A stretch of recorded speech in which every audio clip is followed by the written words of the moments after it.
नमस्ते स्टूडेंट्स, स्वागत है आपका हमारे चैनल पर। आज हम बात करने वाले हैं हरिवंश राय बच्चन की कविता अंधेरे का दीपक की। ये आपके क्लास 12 सेमेस्टर 4 हिंदी ए का एक इंपॉर्टेंट कविता है। इस वीडियो में हम इस कविता को एक पॉडकास्ट के जरिए समझेंगे। तो चलिए, बहुत हो गया, आज की क्लास को शुरू करते हैं बिना टाइम वेस्ट करते हुए। है अंधेरी रात पर दीवा जलाना कब मना है? ये सिर्फ एक सवाल नहीं है, ये जिंदगी की शायद सबसे बड़ी मुश्किल का एक जवाब है। और आज हम इसी जवाब की गहराइयों में उतरने वाले हैं। हमारे पास है हरिवंश राय बच्चन की एक बेहद खास कविता अंधेरे का दीपक, और हमारा मकसद सिर्फ इसका शब्द शब्द विश्लेषण करना नहीं है, बल्कि इसके जरिए मुश्किलों से लड़ने के उस सफर को समझना है जिस पर बच्चन जी हम सबको ले जाते हैं। बिल्कुल। इस पड़ताल के लिए हमारे स्रोत हैं खुद ये अद्भुत कविता और साथ में कवि हरिवंश राय बच्चन की जीवनी के कुछ अहम हिस्से। ये हमें बताएंगे कि ये शब्द कागज पर स्याही से नहीं बल्कि जिंदगी के तजुर्बों से लिखे गए हैं। सही बात है। और बच्चन जी के जीवन को समझे बिना इन शब्दों की असली ताकत को महसूस करना थोड़ा मुश्किल है। उनका जन्म 1907 में प्रयाग में हुआ। वो अंग्रेजी साहित्य के विद्वान थे, कैम्ब्रिज से पीएचडी की। लेकिन उनकी जिंदगी की कहानी सिर्फ अकादमिक सफलता की नहीं है। बहुत कम उम्र में उन्होंने अपनी पहली पत्नी श्यामा जी को टीबी की वजह से खो दिया था। अच्छा।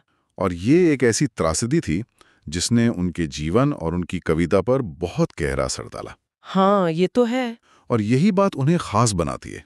जब वो अंधेरे में दिया जलाने की बात करते हैं तो वो कोई किताबी फलसफा नहीं दे रहे होते, वो उस अंधेरे से खुद गुजरे थे। उनकी रचनाएं, खासकर मधुशाला, वो हालावाद दर्शन की मिसाल हैं जिसके लिए उन्हें पद्म भूषण जैसे सम्मान भी मिले। तो आज हम यही देखेंगे कि कैसे उनका निजी दर्द एक तरह से एक सार्वभौमिक उम्मीद में बदल गया। बिल्कुल। चलिए इस सफर पर निकलते हैं। कविता का पहला पड़ाव एक टूटे हुए मंदिर की कहानी है। कल्पना के हाथ से कमनीर जो मंदिर बना था, भावना के हाथ से जिसमें वितानों को तना था, स्वप्न ने अपने करों से था जिसे रुचि से संवारा, स्वर्ग के दुष्प्राप्य रंगों से रसों से जो सना था, ढह गया वो तो जुटाकर ईंट पत्थर कंकड़ों को एक अपनी शांति की कुटिया बनाना कब मना है। यहाँ एक बहुत खूबसूरत सपनों से बने मंदिर का जिक्र है जो ढह गया, और फिर सलाह दी जाती है कि उसी के मलबे से एक शांति की कुटिया बना लो। लेकिन ये पहली नजर में थोड़ा निराशाजनक नहीं लगता कि आपने इतनी मेहनत से महल बनाया और जब वो टूट गया तो आप एक छोटी सी कुटिया बनाकर समझौता कर रहे हैं। ये एक तरह से हार मान लेना नहीं है? नहीं, देखिए, ये सवाल बहुत बहुत जरूरी है और हाँ, पहली नजर में ऐसा लग सकता है। हाँ। लेकिन यहाँ हार नहीं, बल्कि यथार्थ को स्वीकार करना है। बच्चन जी ये नहीं कह रहे कि दोबारा महल बनाने की कोशिश ही मत करो। वो कह रहे हैं कि जब आपकी दुनिया उजड़ जाए तो उस मलबे के ढेर पर बैठकर रोते मत रहो। अच्छा। ये नाराजाबाद नहीं है, यह मुश्किल हालात में जीने की पहली सीढ़ी है। वो कुटिया सिर्फ एक झोपड़ी नहीं, वो उस अंधेरी रात में आपका एक ठिकाना है जहां आप बैठकर दोबारा महल बनाने की ताकत जुटा सकते हैं। ये सरेंडर नहीं, ये सर्वाइवल है। अच्छा, तो ये एक तरह का रीग्रुपिंग फेज है।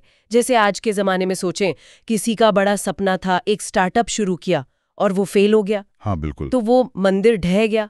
अब वो इंसान शायद सीधे अगला बड़ा स्टार्टअप न शुरू करे, बल्कि पहले कोई छोटा प्रोजेक्ट, कोई शांति की कुटिया बनाए जिससे उसका आत्मविश्वास लौटे। बिल्कुल सही पकड़ा है आपने। वो कुटिया हार का नहीं बल्कि फिर से शुरुआत करने की हिम्मत का प्रतीक है। और ध्यान दीजिए, ये कविता सिर्फ अलग अलग नुकसानों की सूची नहीं है, ये असल में दर्द के गहराते जाने का एक सफर है। बच्चन जी हमें सपनों के टूटने जैसी एक अमूर्त यानी एब्स्ट्रैक्ट चीज से शुरू करवाते हैं और फिर धीरे धीरे ज्यादा निजी और गहरे दर्द की तरफ ले जाते हैं। तो जब बड़े सपने टूटते हैं तो इंसान अपनी शांति की एक छोटी सी दुनिया बना लेता है। लेकिन तब क्या हो जब उस छोटी सी दुनिया की सबसे कीमती चीज, मतलब खुशी या प्यार का कोई रिश्ता ही टूट जाए? बच्चन जी अगले पद में इसी मुश्किल सवाल से जूझते हैं। बादलों के अश्रु से धोया गया नभ नील नीलम का बनाया था गया मधुपात्र मनमोहक मनोरम। प्रथम उषा की किरण की लालिमासी लाल मदिरा थी उसी में चमचमाती नव घनों में चंचलासम। वह अगर टूटा मिलाकर हाथ की दोनों हथेली, एक निर्मल स्रोत से तृष्णा बुझाना कब मना है? वाह। मतलब कल्पना का स्तर देखिए।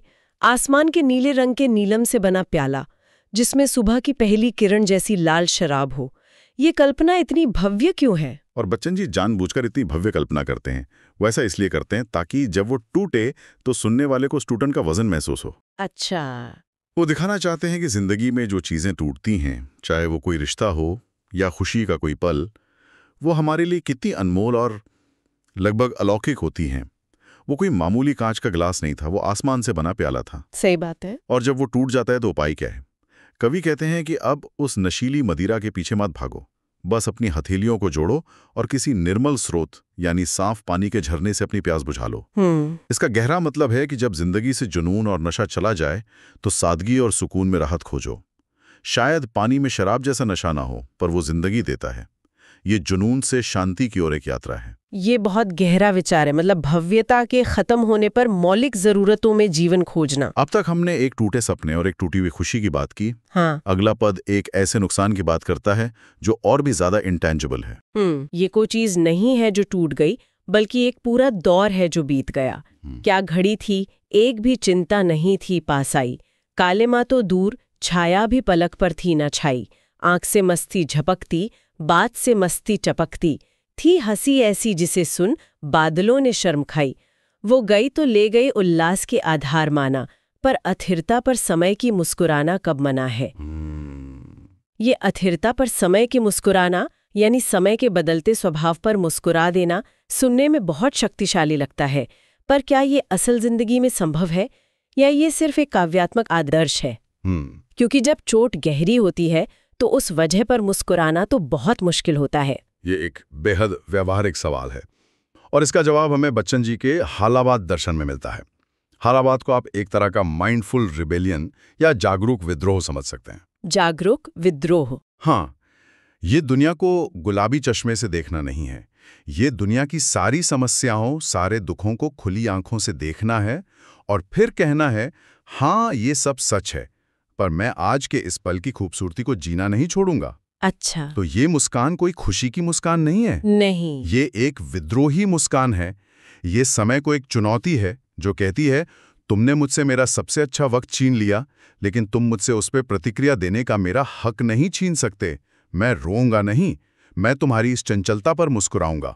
वाह। ये हार में भी अपनी गरिमा और अपनी आजादी को बचाने की एक कोशिश है। ये नजरिया तो पूरी तरह से गेम चेंजर है। मतलब ये निष्क्रिय स्वीकृति नहीं बल्कि एक सक्रिय प्रतिक्रिया है। बिल्कुल। इस विद्रोह और डिफाइंड स्पिरिट की बात बहुत दिलचस्प है।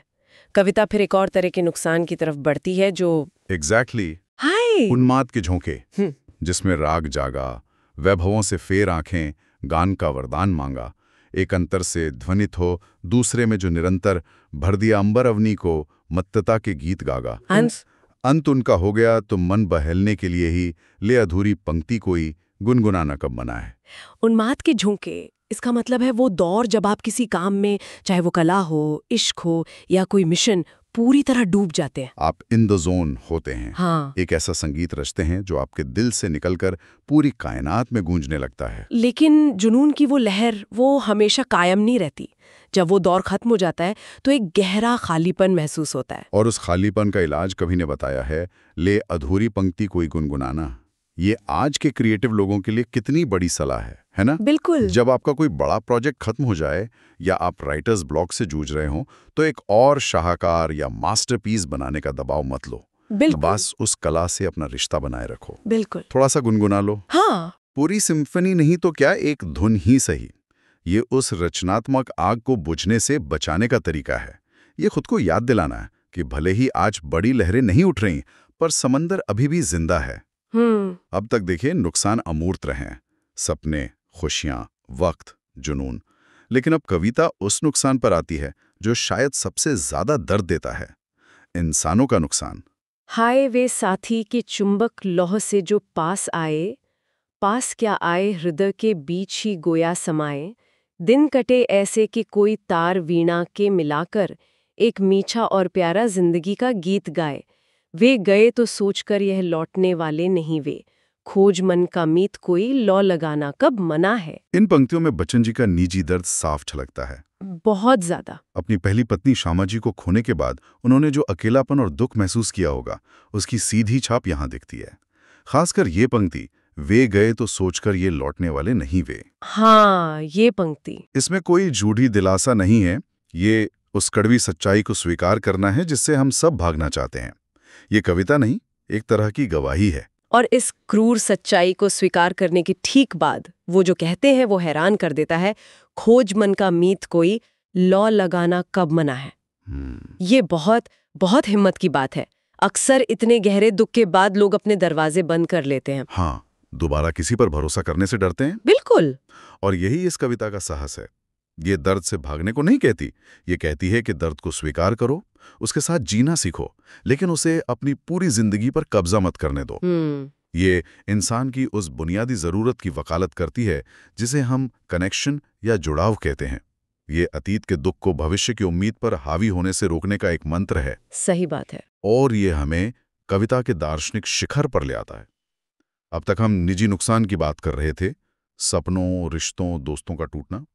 अब Bachchan ji camera zoom out करते हैं और एक अकेले इंसान को विनाश की पूरी कायनाती ताकत के सामने लाकर खड़ा कर देते हैं। अच्छा, ये आखिरी और सबसे बड़ा मुकाबला है। क्या हवाएं थी कि उजड़ा प्यार का वो आशियाना, कुछ ना आया काम तेरा, शोर करना गुल मचाना, नाश की उन शक्तियों के साथ चलता जोर किसका, किंतु ए निर्माण के प्रतिनिधि तुझे होगा बताना, जो बसे हैं वो उजड़ते हैं प्रकृति के जड़ नियम से, पर किसी उजड़े हुए को फिर बसाना कब मना है। पहली 3 पंक्तियां पढ़कर तो एक पल के लिए लगता है कि बस सब खत्म। इंसान कितना लाचार है, नाश की उन शक्तियों के साथ चलता जोर किसका। ऐसा लगता है जैसे वो कह रहे हैं कि हार मान लो, क्योंकि विनाश तो एक नियम है। बिल्कुल, वो हमें एक बेहद असहज सच का सामना करने पर मजबूर करते हैं। विनाश प्रकृति का एक अटल नियम है, जो बसे हैं वे उजड़ते हैं। इसमें कोई भावनात्मक अपील नहीं है, ये एक वैज्ञानिक तथ्य की तरह कहा गया है। हाँ। लेकिन ठीक इसी पल जब सारी उम्मीदें खत्म हो जाती हैं, वो पूरी बाजी पलट देते हैं। वो इंसान को पीड़ित या विक्टिम नहीं कहते, वो उसे एक उपाधि देते हैं, निर्माण के प्रतिनिधि। वाह, निर्माण के प्रतिनिधि, रिप्रेजेंटेटिव ऑफ क्रिएशन। हाँ, ये तो पूरा दृष्टिकोण ही बदल देता है। यही इस कविता का जादू है। और फिर वो आखिरी सवाल पूछते हैं, पर किसी उजड़े हुए को फिर बसाना कब मना है। ये सवाल नहीं है, ये इंसानियत का घोषणा पत्र है। ये ऐलान है कि अगर विनाश प्रकृति का नियम है तो निर्माण इंसान का धर्म है। अगर अंधेरी रात एक सच्चाई है तो दिया जलाना हमारा काम है। कविता का अंत इस विचार पर होता है कि इंसान होने का मतलब ही है हर तबाही के सामने रचनात्मकता और निर्माण की हिम्मत लेकर खड़े हो जाना। तो आज की इस पूरी चर्चा को अगर समेटें तो अंधेरे का दीपक सिर्फ दिलासा देने वाली कुछ पंक्तियां नहीं है जी, ये मुश्किलों में जीने का एक पूरा ब्लूप्रिंट है। बिल्कुल। ये एक सफर है जो हमें निजी दुख से उठाकर एक सार्वभौमिक उद्देश्य तक ले जाता है। ये अंधेरी रात को स्वीकार करने और फिर भी उसके जवाब में एक छोटा ही सही पर अपना दिया जलाने के साहस की कहानी है। और ये बच्चन जी के जीवन का भी सार है। उन्होंने सिर्फ ये पंक्तियां लिखी नहीं, उन्होंने इन्हें जिया है। अपनी पत्नी को खोने के बाद उन्होंने तेजी जी से विवाह किया, एक नया आशियाना बसाया। हाँ। उन्होंने अपने दुख को अपनी कला की ताकत बनाया। इसीलिए उनके शब्दों में इतनी सच्चाई और वजन है।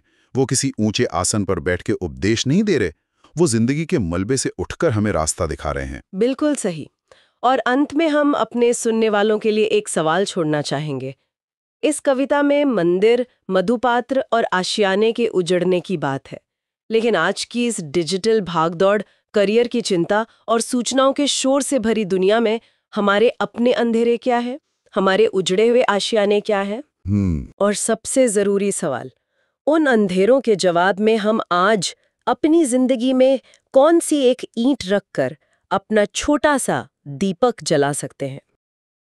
तो बच्चों, आज की वीडियो में बस इतना ही। मुझे उम्मीद है कि ये चैप्टर आपको अच्छे से क्लियर हो गए होंगे। मिलते हैं नेक्स्ट वीडियो में, तब तक के लिए पढ़ते रहिए, मुस्कुराते रहिए। धन्यवाद।